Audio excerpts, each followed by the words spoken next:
All right, it is 5:45. We have Councilmember Algie is out, Councilmember Kunto is out, but Councilmember Martinez should be online. Justin, if you can hear us, can you just say hello? Hello, everybody. Can you all hear me? And now, perfect, thank you. Okay. All right, are there any questions about the update agenda? Any questions about the formal agenda? We have a lot on the agenda this evening. So who would like to read the land acknowledgement tonight? I can.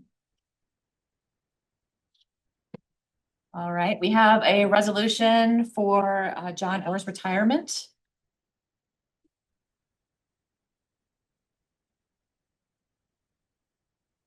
Sorry, not so cool.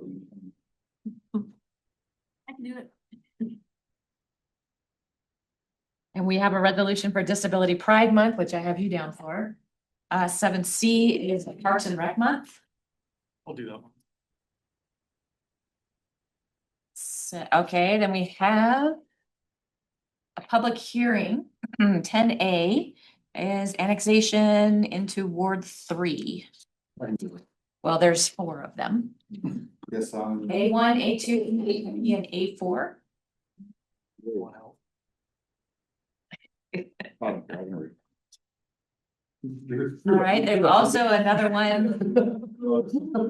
Yeah, the next one is in Ward 4. And there are 3 of those, B1, B2, and B3. Tag team, who wants to go first? Sure, I'll take the long one. Mouthful. All right, you'll get the first one, Drew gets the second one, and you'll get the third one. Copy. Then we have a bunch of action items. 14A is the TAF. I'll do that. 14B is a budget amendment. I can do that. 14C, well, these are all ordinances related to council policy. So we have C, D, E, and F. Yeah. Anybody else wants one? Yeah, I'll take one too. It doesn't matter, just whatever. All right, I got Russell, Bird. You want E, Salazar, and F? I'll do it. All right. And then Justin, you remember you can't participate in the quasi judicial public hearings, right? Yeah, that's correct. I'll probably just sign off after at the beginning of the public hearing. You don't want to stick around for the action items afterwards? Come on. I'm kidding. I'm kidding. Yeah. All right, we'll just make a note of that when that time comes that you'll have to recuse yourself. Okay. Yeah. Sounds good. All right, Tansy, anything from you? No, thank you. Tammy, anything from you? Nothing tonight. All right, we'll jump right into the state legislative summary. Yeah, so we've got Kevin Forget and Peggy O'Keefe coming forward. So this is just a little bit of a look back at the state legislative session in its entirety. We do have one federal issue that we'll just spend a bit of time on while we've got you tonight. So I'll give the floor to Kevin. Great. Thank you, Tansy, and good evening, Mayor, Mayor Pro Tem, members of council. And so the purpose of this update tonight is just to provide a recap and summary of the 2026 state legislative session. It does feel like it's been a while since it's been in session, but we'll just provide a quick summary with some session highlights. Shut your mouth. Don't say that again. We will wait. Feels like it was just yesterday, actually. I mean, just yesterday. And it's a long time coming for next year's session. We'll go through the positions that the city's taken over the past year, and then just ask for a bit of council feedback. So again, just wanted to review some of the highlights and some of the themes that came up during the 2026 session. So I will pass it over to Peggy to go over some of the key highlights. Sure, thank you. Good to be with you all tonight. We had over 720 bills, resolutions, referendums that were introduced this last legislative session. We had many repeats, particularly around land use, housing issues, And we also had a slew of bills that were a new discussion around criminal justice. Those were those law enforcement technology bills we talked about several times. Senate Bill 70, 71, and 1037. Senate Bill 70 created or limited law enforcement's ability in terms of investigations, requiring a warrant for accessing information that may be critical to solving crimes or locating missing persons. It had a 30-day data retention on information. And it was really that warrant requirement, particularly for license plate readers, that caused problems for law enforcement and local governments. We took an opposed position on that bill. It died on the Senate floor. I am meeting with Senator Mobley actually tomorrow to start those discussions again for next session. I think she's committed to bringing the bill back. I'm hopeful she will be more interested in having a discussion around that warrant requirement and seeing if there's a place for compromise or negotiation there. I know CML is also looking at potential legislation in that space for next year. There was also a bill that Senate Bill 71 that restricted law enforcement from using surveillance technology, including warrant requirements, facial recognition systems, and limitation on drones.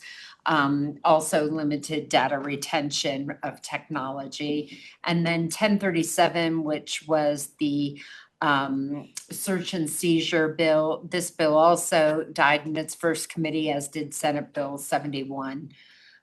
In terms of housing, we did see several bills coming from the governor's office. Interesting, it seemed that the legislature last session may have reached their limit on the mandates on local governments. They did kill 1308 lot splitting and 1114 minimum lot sizes. I am hopeful that under the new administration next year, there will be more of an effort to collaborate and come up with language that isn't so much of a hammer on local government and instead tries to work with local government. I do think there's a potential that construction defects will be back on the table for potential reform legislation.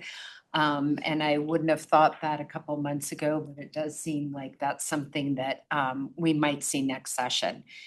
In terms of the budget challenges, as you know, last year we were $1.2 billion in the hole. Similarly, this session, there is perhaps a small light at the end of the tunnel that the economic forecast shows that we might be in a little bit of a better spot moving into next session. I'm not holding my breath. We have several more forecasts before the session starts.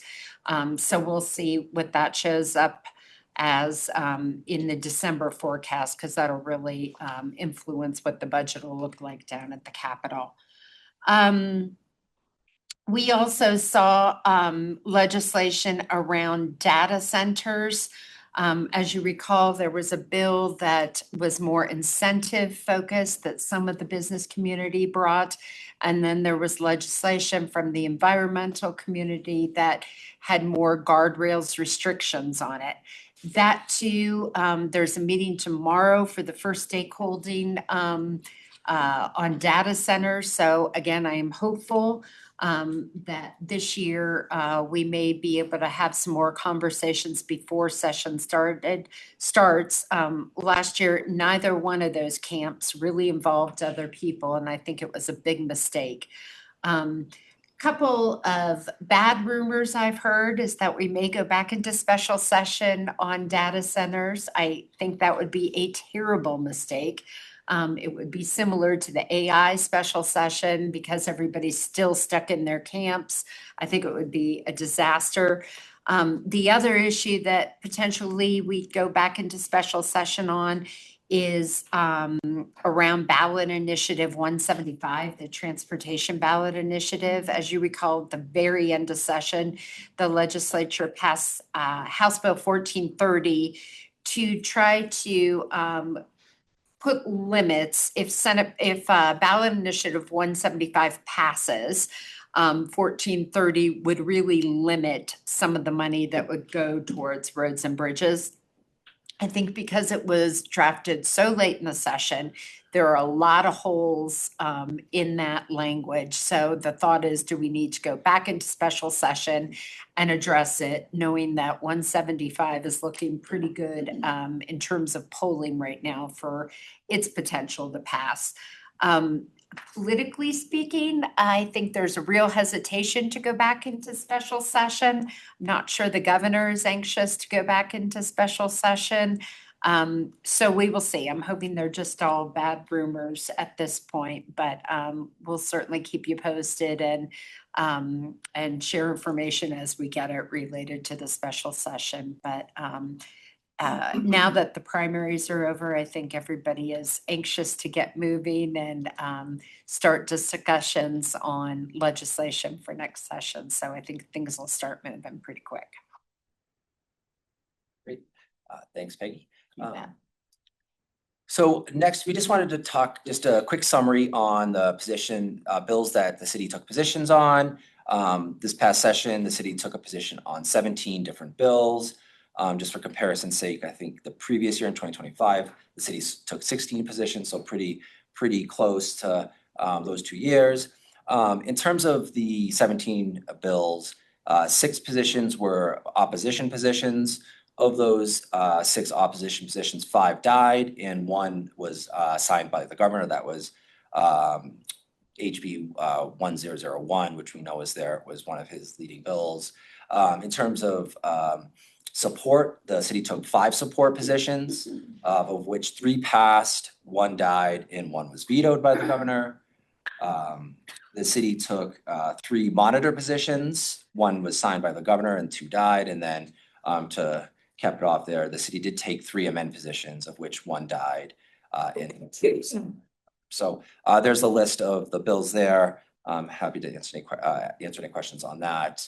Otherwise, we did also just wanted to take a moment, being mindful of the agenda here, just to kind of go through, recap the session, just looking for some city council feedback if there's any different direction in terms of thinking about the process next year. So just thinking about in terms of the reporting structure, we have the bill lists and then of course present. But the frequency is on a bi-weekly basis. Typically, the process is been at council updates. And then, of course, if there's anything time pressing, we will then potentially bring an item to planning session. So that has been the frequency. Again, I think the city monitored over 150 bills, again, which was pretty comparable to the prior year. Just getting some feedback on whether that seems high, medium, or low. And then again, just looking at bill positions. So just would love to hear some feedback on that. And then if there's anything that you felt that went well or changed, we just some feedback as we start to prepare. Although I feel like January is a long ways away, we'll be here before we know it. So.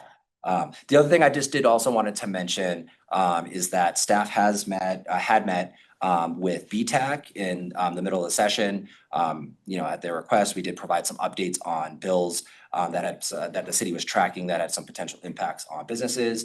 And then we also provided an end of year summary to BTAC. Just kind of providing a summary. Staff is exploring, opportunities with BTAC and other city committees and commissions and seeing if there's other opportunities that make a lot of sense. So with that is the end of our presentation, and we'll open up to council. Devin? Thank you for the presentation. A couple of things. One, the bills that went through that we had an amendment stance on, were the amendments we asked for put in place, or were they just not, and it was passed anyway? So 2 of the bills, one of the bills died. So I know that one was regarding the local control concerns on the lot splitting, and that bill died. And the other 2, Peggy, I don't believe any of our specific amendments were adopted, but I don't think our amendments were very different from what CML and other local governments were. So the short answer is I don't think it was our specific ask that were amended, but I think if anything, they would have been amended more generally. Well, we were pretty comfortable with those amendments. Yeah, and particularly around Senate Bill 150 was the RTD bill, which was one of our amend bills. We certainly were able to make sure, kind of part of the key, one of the things we wanted to do was say that these should be elected positions and not appointed positions. That I think really went to the heart of the bill, so that was always going to be a tough one to do.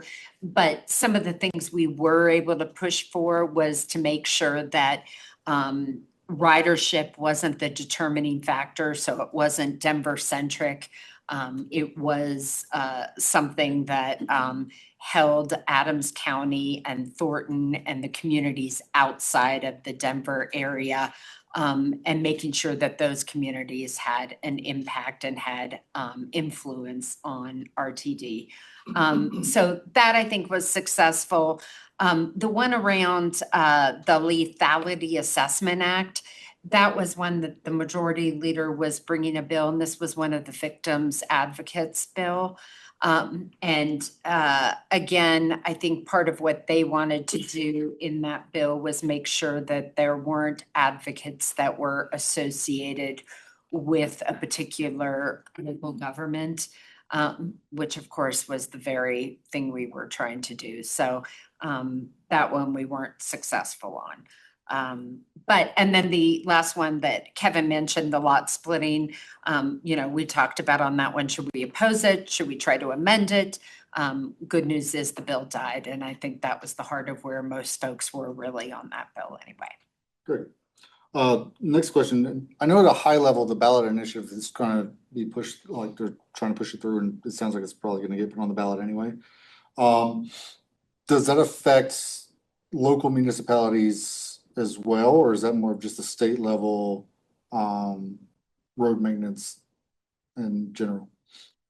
On 175, I do not know the impact on local government. My understanding is it's very state-based. That certainly has been the discussion down at the legislature, was making sure that some of those funds are going to roads and bridges.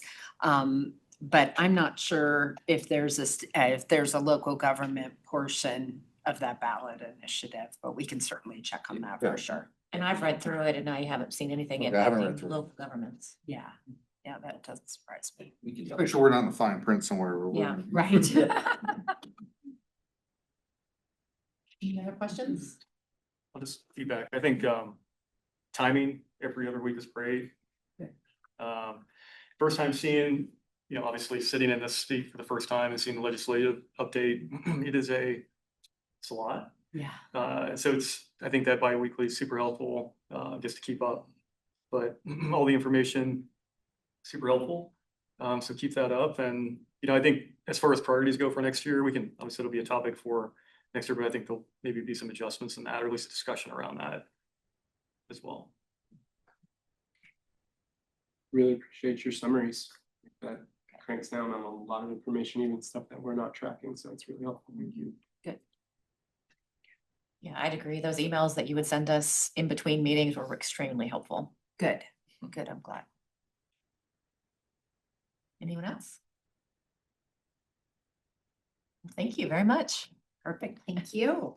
Happy summer. Yeah.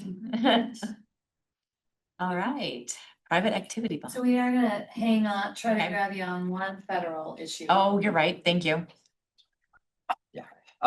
So yes, just one quick topic we wanted to discuss was a grant guidance rule. The Office of Management and Budget, or OMB, recently published a proposed rule which would rewrite the uniform guidance, which basically governs nearly almost every federal grant, cooperative agreement, and pass-through award. The changes, if adopted, would be put into effect October 1st of this year.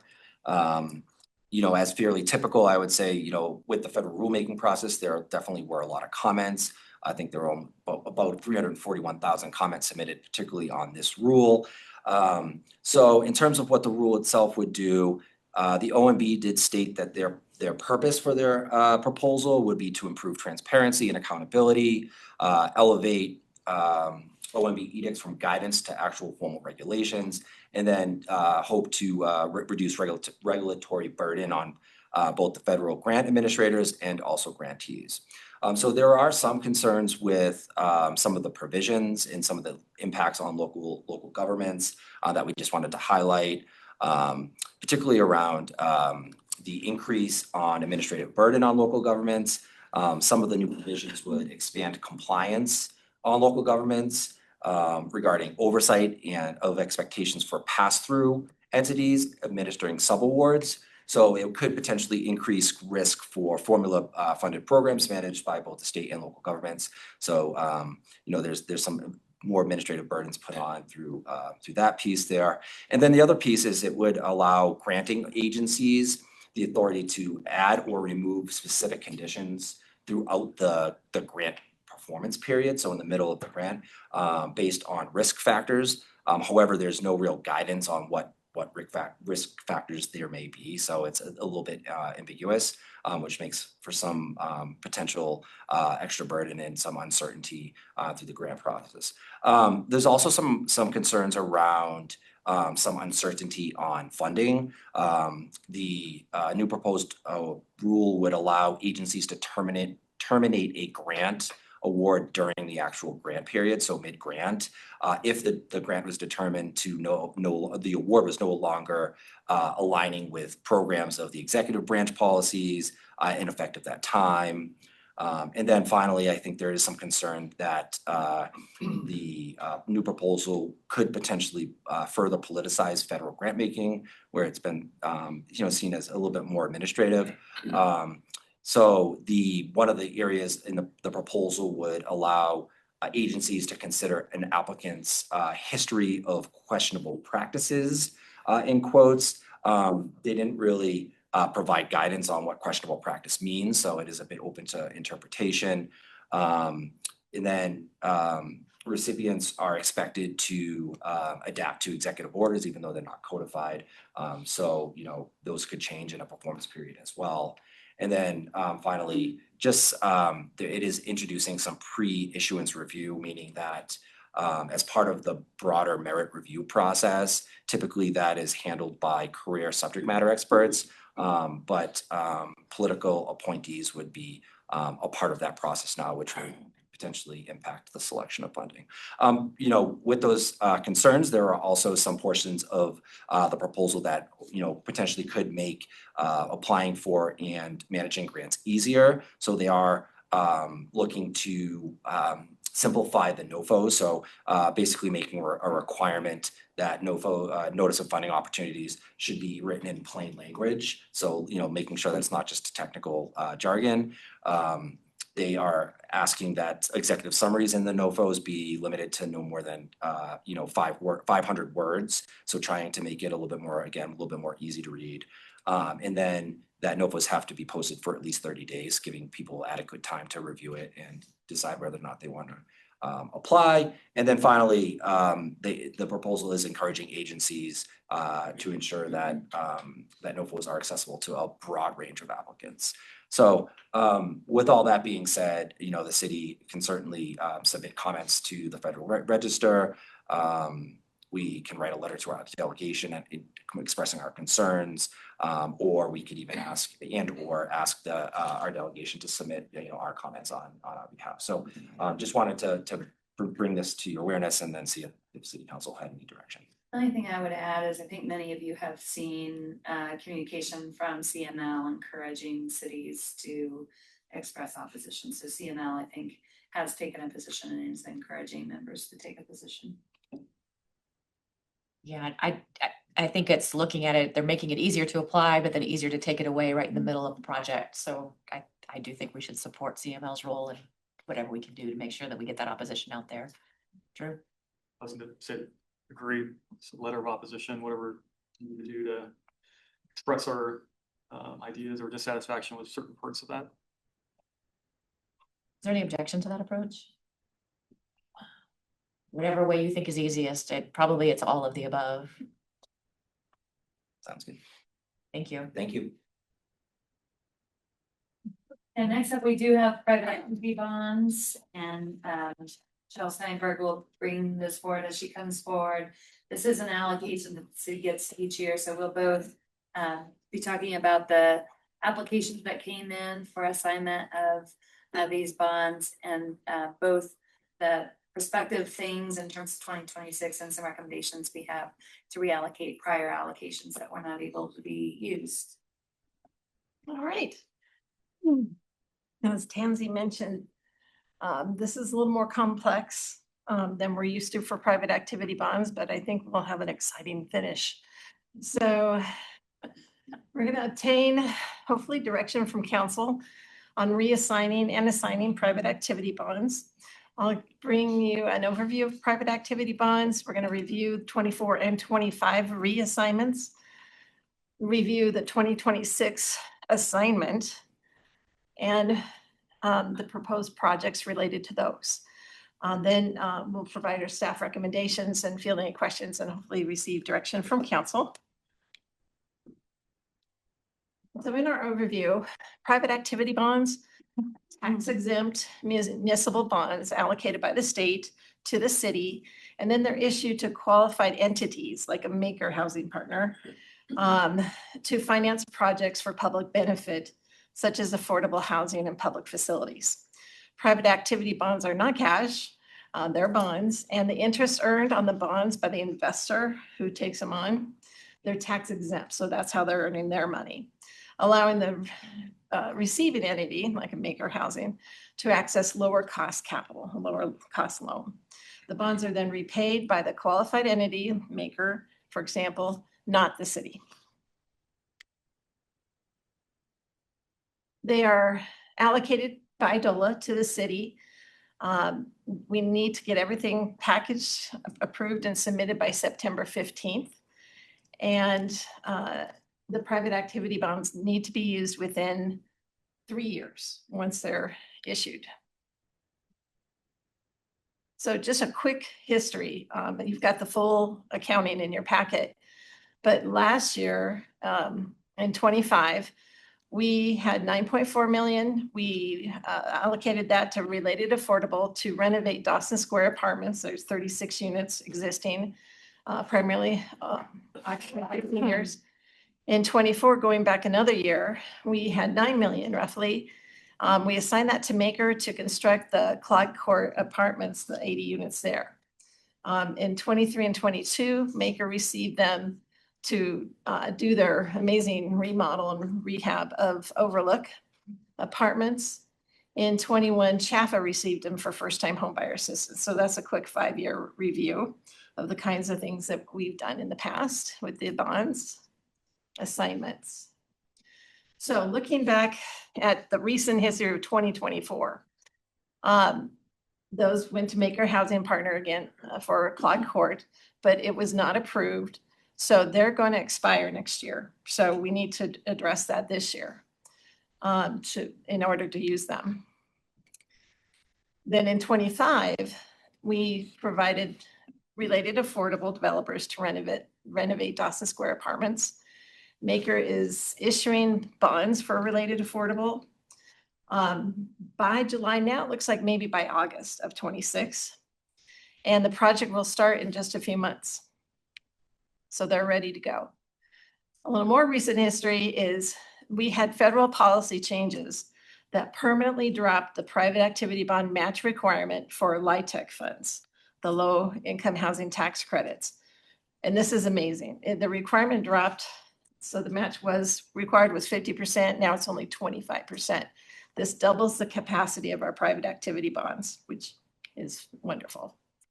So looking at our recommendations for the reassignments of the 24 and 25 years, we would take the 25 funds, and I get into the numbers and details a little later, and give them to Dawson Square because they're ready to go and they'll use them up right away. So we're not going to risk losing them. And Parterre, they would get the remaining portion because they're also ready to go pretty quickly. Then, because now Dawson Square, who got the 25 bonds, now does not need the 25 bonds because they're getting 24. The rest would go, would go to Parterre to completely fund their request. And we can fully fund the June Grass project, which I'll be getting into details on these. So there's some shuffling around, but we get them used on time. and we get it to bring in projects that were coming in this year that we didn't have enough private activity bonds for, but we do if we go back and use them this way. So a quick summary then. There's the year assigned, the original allocation amount, the developers we originally assigned them to, and the project name. That's all in the green. On the orange side, we propose to reallocate them to the project name, the amount of the reallocation, how many units they would be working on, and their estimated start date. So we would take related affordable for 6.5 million in bonds. Reuter Walton would get 2.5 in bonds, and they're going to start in Q1 of 27.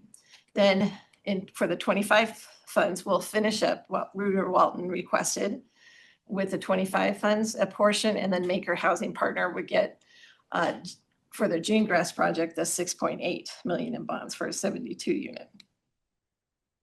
So just looking at some numbers here, the old plan, we had 116 units. New plan, 288 units. So this is a 170 unit gain. And then for 2026, we're looking at kind of a total package, just kind of as a domino effect, if you would. So we've got what I explained for 24 and 25. And then we bring in the Cornerstone project that applied also this year. And they would be bringing in 192 units of affordable housing. The total is 480 by reshuffling and reworking these 3 years of private activity bonds, plus the additional change in federal regulations that makes them double their value. So that's how we're getting to this 480. There's 480 new units minus the 36 remodeled units from Dawson Square. So we're not recommending, and I'll be getting to this, Maker submitted 2 projects. The second project is called Sherylwood. It's outside the city boundaries, and we're out of private activity bonds at this point. They're further out when they want to do their project, and so they do have time to apply for 2027 for next year bonds, if we wanted to pursue that one. Real quick before we move on, Justin had a question. Yes, I was just, could you remind us real quickly what what qualifies as affordable, like what the AMI range is on ones that qualify for these private activity bonds?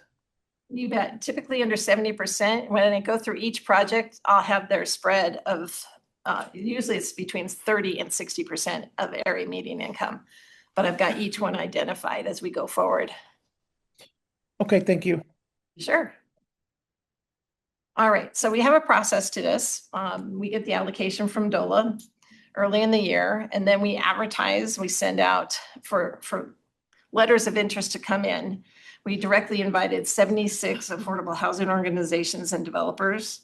And we advertised in other locations, but the letter of interest were due in April. 3 organizations responded with 4 projects.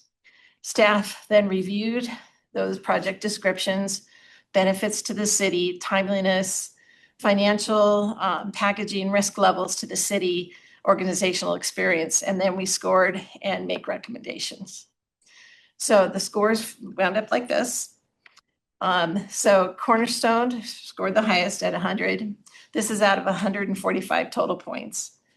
Parterre Garden North, 97.5, June Grass, 87.5, and Sherylwood, 65. And in your packet, you have a very detailed analysis of each scoring matrix and how they were scored. So let's take a look at Parterre North. This is the Reuter Walton project, 5.1 million. It's located at E470 and Quebec Street. 180 units, 2 to 4 bedrooms, so 2, 3, and 4 bedrooms. We'll be serving at least 540 residents. I think they underestimated that. And they're looking to serve residents with a 40% to 60% area median income. Amenities include clubhouse, swimming pool, fitness center, playgrounds, dog run, pet-friendly outdoor areas. Locational advantages, easy E470 access near the golf course, close to Orchard Town Center, premium retail outlets, and also near Trailwinds Rec Center. Their project will begin, like I mentioned, Q1 of next year. Here's a map. Oh, go ahead. Cheryl, thanks for this presentation. Quick question on Garden North. I'm assuming this is the case, but it didn't specify, are these apartments? Yes. Okay. Are all of them apartment buildings? Sherwood has a blend of uses, and we'll cover that. All of these are apartments. Yes. Yes. 2, 3, and 4 bedroom apartments.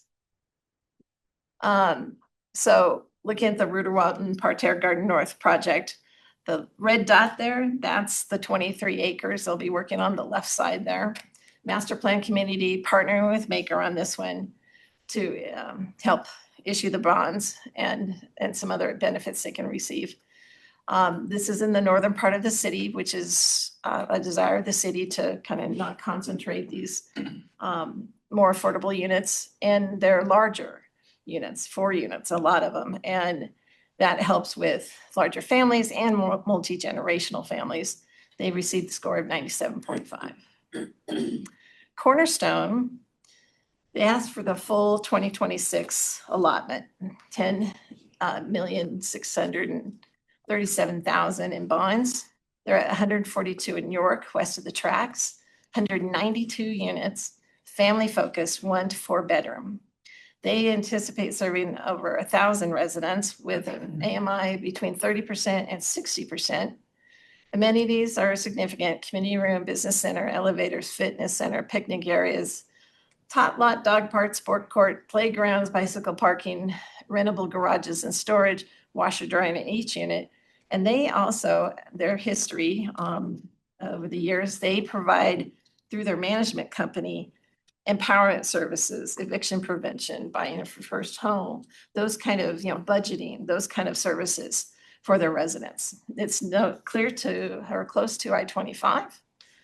Within 2 miles of a lot of retail, restaurants, groceries, Orchard Town Center, and services adjacent to the future RTD light rail station. Construction is looking to begin Q3 of 27, so about a year. So this is their site that they're looking at. This is part of the city's transit-oriented design. It's going to be 3 stories. It has, of course, near RTD bus stops. And they will be holding, and this is fairly unique and good, in my opinion, households, a few units for households that are at 20% and above. So if we have some special circumstances with folks who need affordable housing, but they have a very low income at this stage, this would be, this is a great set aside for those apartments, a few units. And they scored 100. Real quick, Devin? They're estimating 1,092 people Residents and 192 and units. they're 1 through 4 bedroom as far as. 1 through 4, yeah.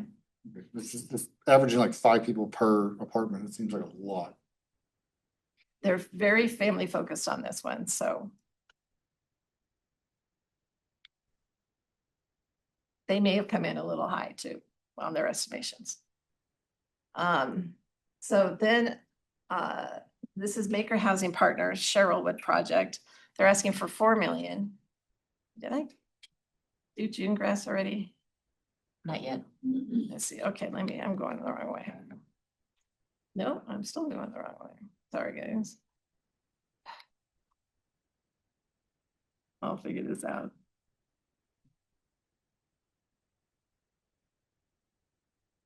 I'm sorry. Can you get me back, Kristen? I'm not going where I think. Thank you. Okay. There we go. Went through Cornerstone. Okay, there we go. So June Grass is Maker Housing Partners project. They're at 12221 Washington Street. Do you know where the Innovage senior apartments are? They bought Innovage. They bought that building and they bought the lot next to it. And they're going to manage them together as 1 unit. It's 72. The new construction will be for 72 units for seniors, 1 and 2 bedrooms. They believe they'll serve 92 Thornton senior residents with an income range of 30 to 70% AMI. Amenities, community lounge, kitchen, fitness center, rooftop patio, planning greenhouse, multi-activity room, wellness room, and various outdoor spaces. Advantage is it's less than a half a mile to the East Lake Rail Station and 3 RTD stops. It's on trails and it's very nicely located to retail and service centers over on 120th. Construction on this one will be Q3 of 28.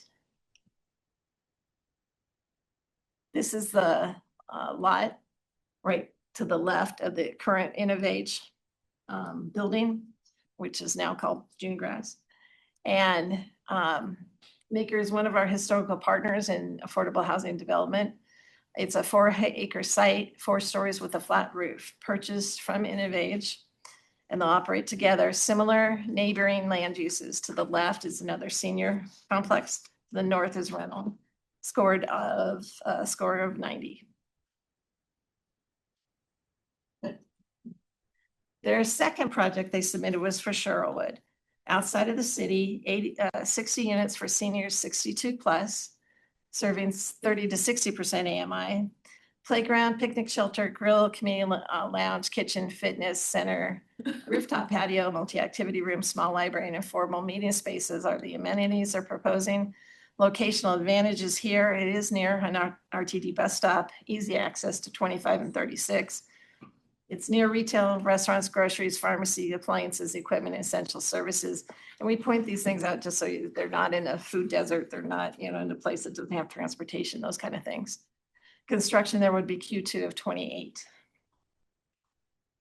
Their location is here. It's a 7.5 acre site. This is when they're breaking into 3-story multifamily, 1-story multiplex, and 2-story townhomes. So it's going to be a different construction, different units. These are rentals. The water and sewer will come through the city. It was formerly owned, this property, by the city, and it received a score of 65. So the benefits of reassigning and assigning all this, we increased the supply by 480 units roughly. This is our shortage as identified in 2022 was 3,218 lower income units. This would accomplish 15% locked down as affordable in 2026 or 2056, sorry, 2056. Housing adjacent to public transit and trails. Seniors are accommodated in several of these developments.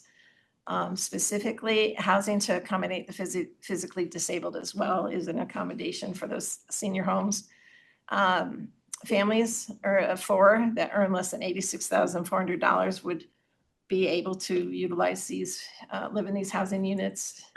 The households of 1 earning less than $60,480 would be able to live in these units. Larger apartments are again focused for larger family and multifamily generation setups, and high density housing is a goal that we're meeting, and it's diffused the housing throughout the city. Another big benefit is we now have 3 new housing development partners that we've been working with and working on for the past year and a half. We have some alternatives. The first one is, of course, accept staff recommendations. The second, and this is for the reassignments only, is to allow Maker to reassign the 24 bonds at their discretion. They can use for, this could be used for a project outside the city, but likely would be within the county. It could be within the city, we don't know, but the projects they've got on board right now look to be outside the city. And they would have to get it done quickly. Private activity bond assignment alternative. So we, for 26 assignment, accept the staff recommendations, split the bonds between multiple projects and give them partials. Assign them to CHAFA for home buyer assistance. We've done that in the past. Or allow the private activity bonds just simply revert back to DOLA by not submitting them by the deadline. And then they would be used at their discretion statewide. Okay, questions in any direction? Devin? Thank you for the presentation. My questions, I guess, were Given that we currently have a little over 800 current available rentals, 600 houses for sale. Would adding the extra 480 rentals really do a huge dent as far as what's needed for the public, more so than the assistance for home buying? I ask because, my personal opinion on this is that in 2016, 2018, 2019, and 2021, I think the city gets more benefit from doing it as a home buyer assistance program instead, because then the direct correlation there is that we have more people buying, living in our city and building out that home equity and wealth and competing back to, or completing more of a wealth increase for our actual residents. So I think that's a more beneficial approach. So I personally would go with option 3 as far as reallocation. But I'd love to hear the other side. So the 2026 assignment to Chaffa? And then Correct. what about for the 24 and 25? The 24, since we're gonna be losing it soon now, I think that's fine to go with Staff recommendations. But I think that for the 26, I think we should reallocate for that side. It's been 5 years since we've done it too, so it'd be a big jump for that. Joe? I would agree. I obviously work in real estate, and so one of the biggest things I hear from first-time home buyers is that their income is okay, but they have a really hard time getting the down payment for the property they're trying to pursue. Thornton does have one of the lowest average sales prices for the metro areas, which first-time home buyers, and of course, like your trade down, right sizing, senior community as well, which I know in this sense, like the down payment just doesn't apply. But I am curious, because it looks like we had a pretty significant number of Thornton residents that were served through Chaffa in 2017, 2019, 21. Do you know how much of that, how like dollar amount fund wise that was in each of those years? That would be in the table, so let me take a look. So for Chaffa, it was 7.9 million in bonds were issued. Sorry, to rephrase or to clarify my question, not just what was allocated, but how much was used? Oh, per unit? I don't know. Okay. There's different things that the state does with certifications to be able to qualify for the down payment. And then beyond that, I'm not sure. Okay. I can find out for you. It'd be interesting. I know last year, I think with CDBG, we had issues with like, no down payment assistance partner. And I assume that those are kind of separate issues, but with this one, I mean, we had a track record of serving quite a few Thornton residents as first-time home buyers. And to Devin's point, I mean, equity building and investing in the community, this is an incredible way to do that. And so I am okay with reallocating 2026 for that purpose. I do have concerns with Cornerstone. I'm just learning about this development as a result of the slides. But I know that with the stamp and all those things kind of playing out, I'm hesitant to allocate money towards a plan that maybe doesn't fit the future stamp that's being updated. So I just want to bring that up as a concern of mine. So you're saying So- option 1 for 24, 25 and option 3 for 26? Yes, that you're right. That's what I'm thinking. Thanks. Justin?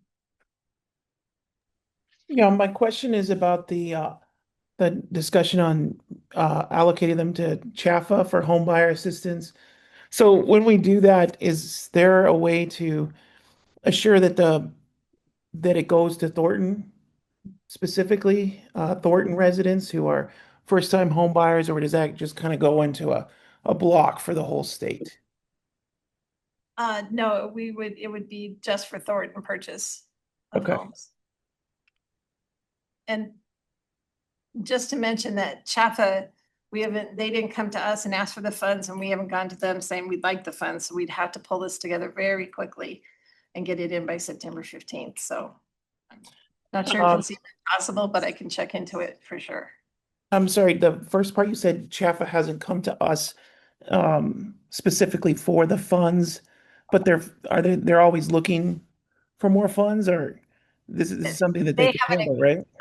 ongoing long-term Okay. program that we could to see if they're interested. Okay. So what is your? Okay. recommendation, Justin? Yes. No, I was just thinking about it. No, I think my recommendation is to go with the staff's recommendation on the plan. I think there's a lot of good elements to the plan and the I am a bit concerned over doing a quick turnaround to get it in time. If the concern that was just shared with us could be a problem and put it at risk. I think the worst outcome is having it go back to DOLA to be distributed as DOLA sees fit throughout the state. And so I just want to make sure that we're able to get those funds to help out Thornton residents. So I think that plan that the staff has put together already ensures that and minimizes that risk. All right, Chris or Cherish? I agree with Justin. I think that we should do the staff recommendation, especially after she just said about the chapter. I don't know if we can do. So if we get involved with CHAFA and going that route, with the deadline approaching, then, what would be the alternative then, like, are the funds? So if we can't pull together for CHAFA quick enough by September 16th, 15th, do the other options still present an opportunity as a fallback? I'll leave that as a legal question, if it's even available to set it up that way. Yeah, Erica, respond to that. So I guess this is currently scheduled to, all three resolutions are currently scheduled to come to council at the end of the month. We would still have August, so we could, like, if council give the direction, we could proceed with 24 and 25's reallocations as scheduled and at the end of July.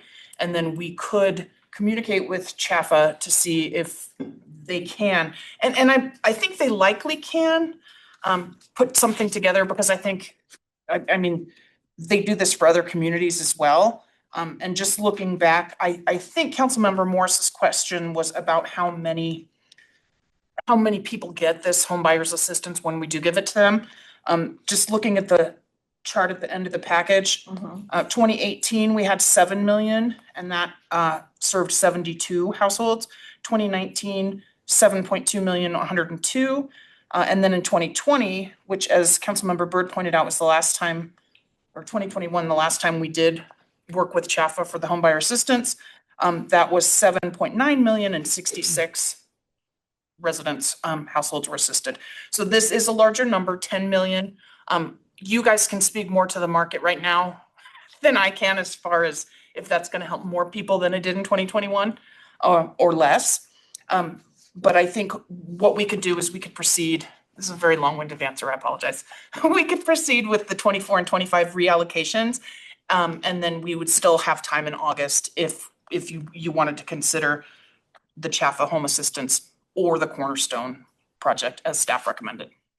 Can I ask a question about the number? So I saw that number, I think 66 was in one of the most recent ones.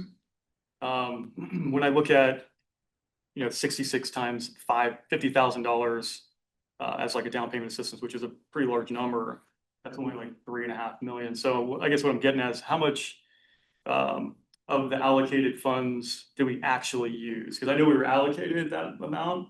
Did we use all of it? Or do we have to return a portion of it? I'm curious what that number is, because that helps us figure out, okay, what is there a slush fund, so to speak, that we moved Right, into is something CHAFA else? taking a percentage and applying it somewhere else? Yeah. So that's really what I was getting at. So Okay. hopefully that clarifies. Yeah, it's gonna be based on the description I gave earlier.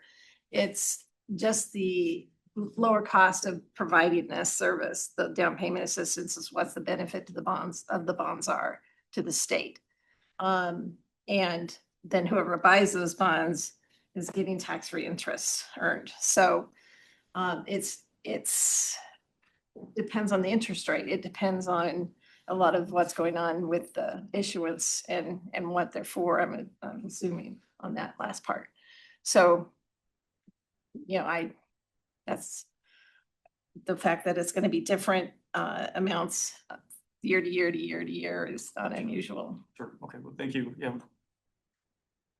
And when we reach out to Jaffa regarding feasibility, I think that's a question we can ask. You know, how can we demonstrate how much of the 7.9 million cap was used for this 66? Yeah. So we can try and collect that information. So given that, Chris, what is your leading? I was trying to go the route of Chapa in previous years, so being in real estate, I agree with Councilmember Morris on 2026. I would like to take the shot of trying to get more homeowners, because it is the biggest hurdle to down payment. My brother, when he bought his home, used Chapa, so you know it's been utilized in my family. As far as the 24 and 25 assignment, I think accept the staff recommendation.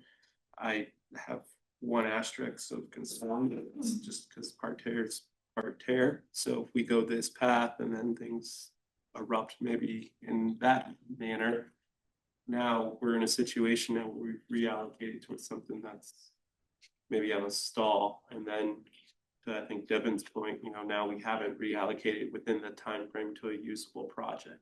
So that partner is what scares me a little bit there, but that's a whole nother executive session in order to get to that answer.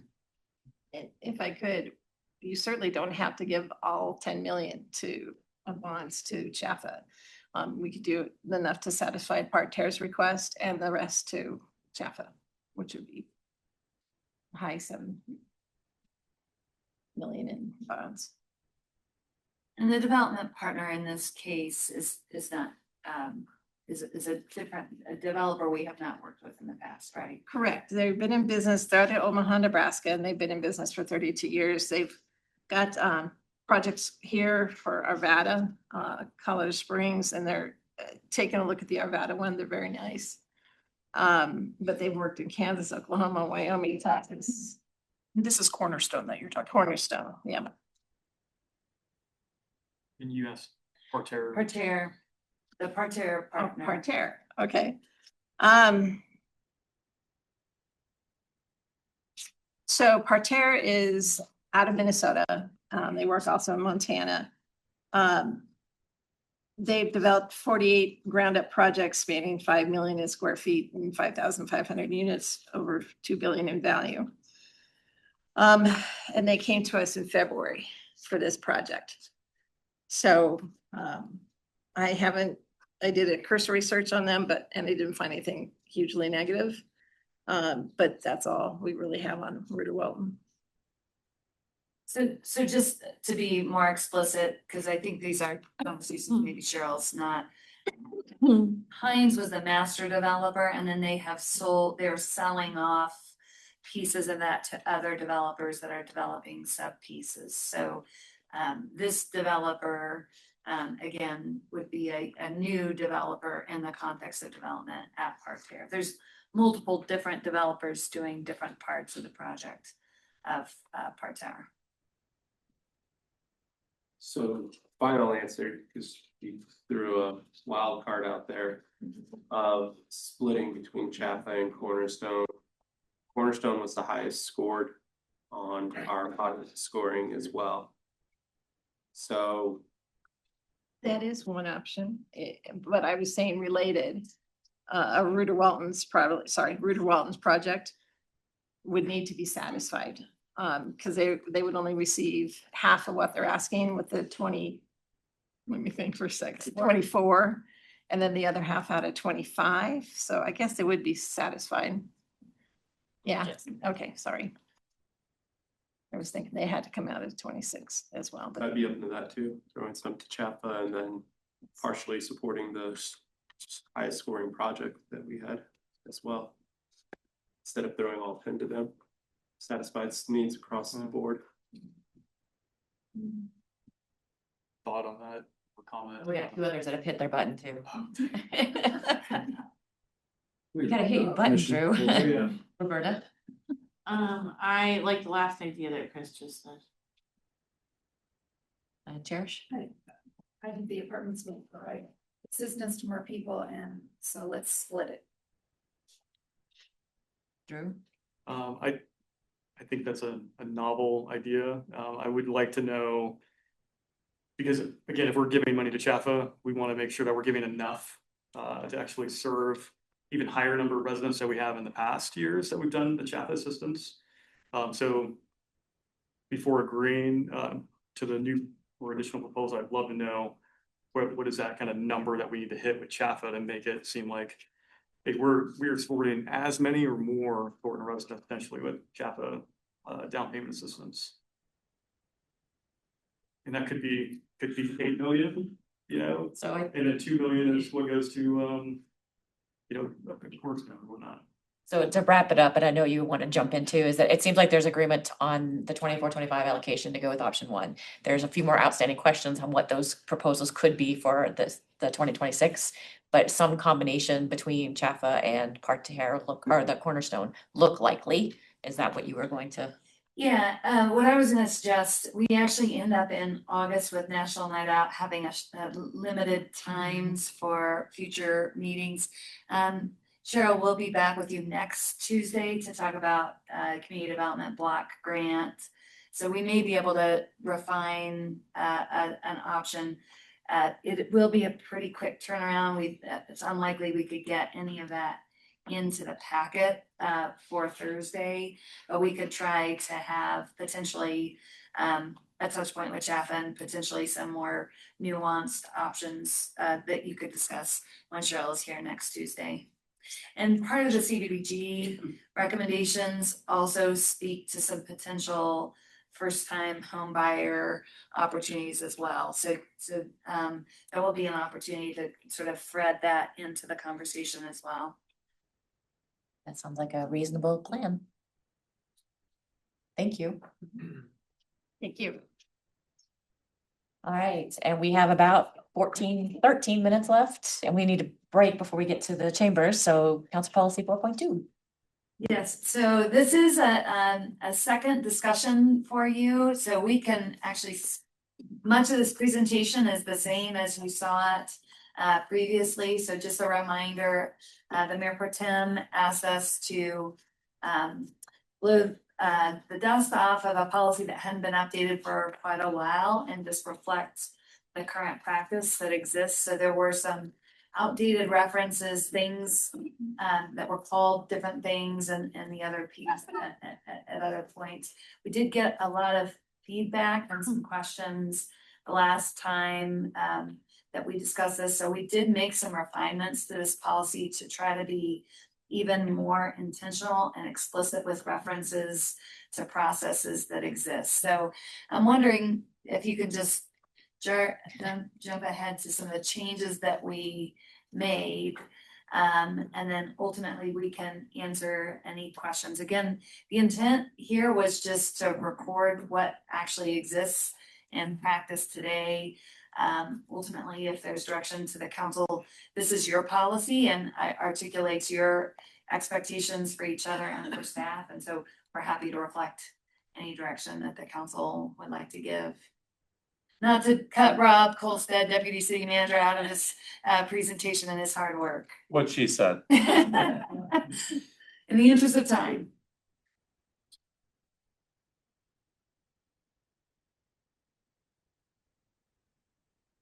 Any questions? No, I read through it. I mean, honestly, it's what we were practicing since I've been on council. Yep. So this is just putting it into writing. I was unaware of the old one. That was the first time I saw that when I looked at the packet. So we're putting it in writing how we've been operating for like the last few years. So I don't have any issues with it.